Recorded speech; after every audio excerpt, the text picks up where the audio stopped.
Hello, ladies and gentlemen. Welcome back to another episode here on European Confessions.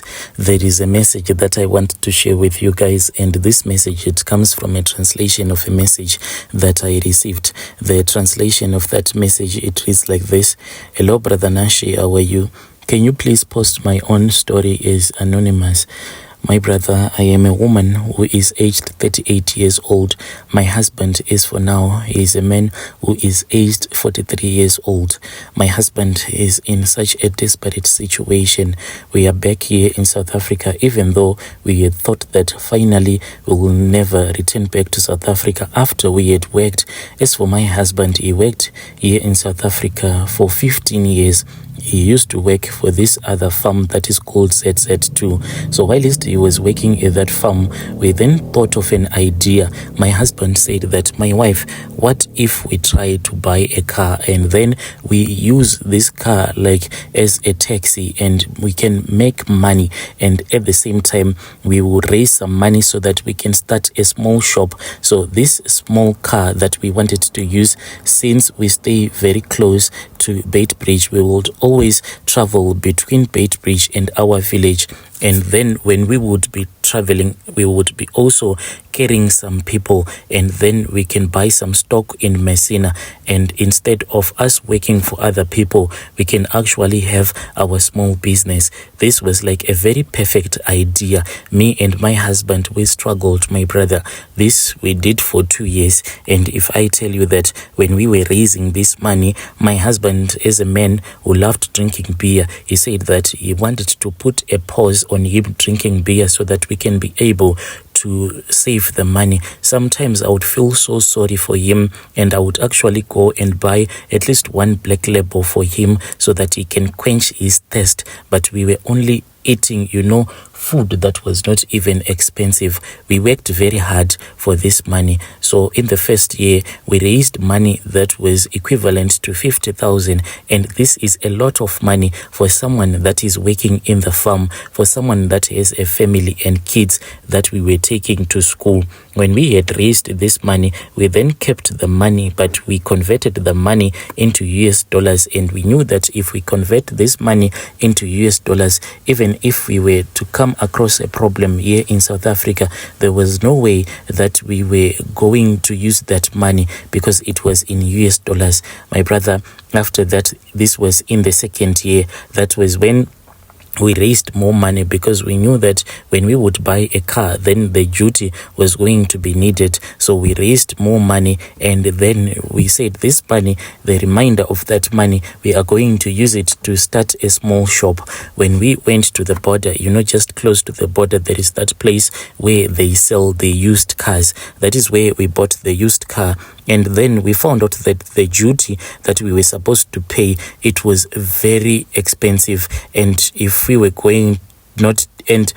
we could not pay up, we were going to leave our car there by the border, and this was a scary thing to do. So we were told that since my husband had a work permit, what we could actually do was, if my husband was going to resign and if he was going to say that he was a returning resident, then this meant that the car would go over the border like duty free, and this was the only option because already we had bought this car. That is what we did, my brother. And then his work permit was cancelled. This meant that there was no more coming back and going back to work since his work permit had been cancelled.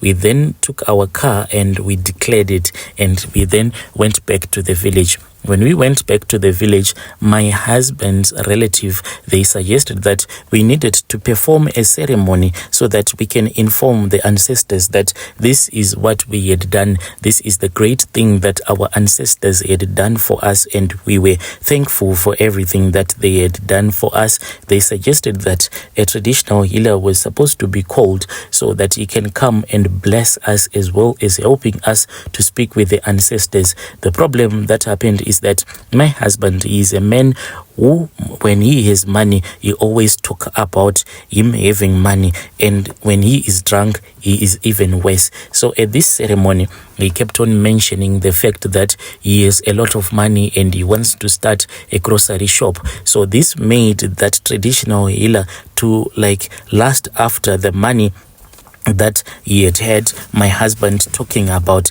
and some of the things my husband was actually exaggerating. He was not even telling the truth. But this traditional healer then said that he wanted this car, and when my husband told me that he wanted to sell off this car to that traditional healer, I totally refused. I said, this car that you want to sell, it does not even have a week after you have bought it, but already you are saying that you want to buy this car. What I didn't know, my brother, is that I was no longer speaking with my husband in his normal senses. He was a man who had been used by that traditional healer. He was more like a zombie now. And when we started talking about that traditional healer, my husband will become so violent. He will keep on like defending that traditional healer so much that I could not even understand. So I thought that maybe my husband was in love with this traditional healer since she was a woman. So I said, okay, if you are in love with her, then it is fine. You can do whatever that you want to do. My husband, on this other trip, he planned it alone, and he went and he visited this traditional healer. He stayed there, my brother, until I had forgotten that I have a husband. I said, if this is what my husband has decided, let him do whatever he wants to do. He stayed there, and when he came back, I saw that this car, the way that it had been damaged, it was not going to work anymore. Like the business that we wanted to do, it was not going to work. The windscreen had been smashed. The tires, my brother, it seemed as if this car, the way that they had been using it, maybe they were pulling off some heavy loads. It was like a car that has been used for many years, yet it was still a brand new car, even though it was a second-hand car, but it was still good when we had bought it. And he told me that he had been teaching that traditional healer's son to drive, and he had been giving this car so that he can go around with that car, so that he can gain some confidence. This person that was given this car, he didn't have a learners, he didn't have a license, he didn't have anything, my brother, yet he had been given this car so that he can go around carrying people. When I got inside that car, as we were going to the shop to buy bread, I started crying. You know, this car, the way that it was vibrating, you could actually feel that this car had been damaged so much. And when I started crying, he said that it was not a big deal. This car is going to be fixed, and it is going to be okay. My brother, after we had used a lot of money, I then said that it is fine. Let us just leave this car. Otherwise, we are going to use more money than the money that we used when we were purchasing this vehicle, with the way that it is damaged. I am talking about a car that had been recently bought, but the way that it was damaged and the money that was needed for it to be fixed, it was just too much. That is how we lost that car. When I asked him about some of the money that he had taken, when he had said that he wanted to go and do something, this was in Masvingo, and he ended up going to that traditional healer's place. He then started telling me a lot of stories, and I immediately knew that that lady traditional healer had taken the money from him. I heard rumors that there was a big party when he had gone to that traditional healer's house, and when he had returned back with that damaged car, it was said that the traditional healer had chased him out of her house, saying that he was finishing off all the food that was in the house, the same food that people were saying that he was the one who had bought everything. I was truly hurt, my brother. I then decided to return back to South Africa and leave my husband behind. My sister, the one that I spoke with, she works on a farm whereby they are cultivating potatoes, so it is not like we work on a daily basis. When I left my village returning back, then my husband called me and he told me that he wants to return back to South Africa. And when he returned back to South Africa, he apologized, but I still have that bitterness that is inside my heart. As for my husband, my brother, he keeps on blaming his own ancestors.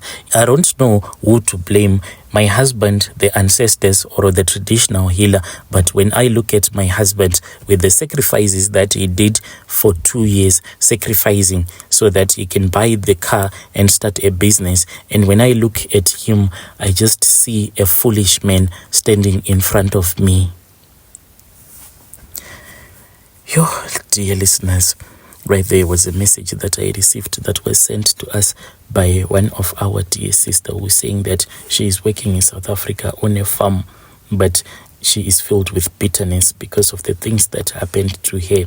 This all started when they decided to communicate with their ancestors so that they can thank them for the work that they had done. Please tell me what you think in the comment section.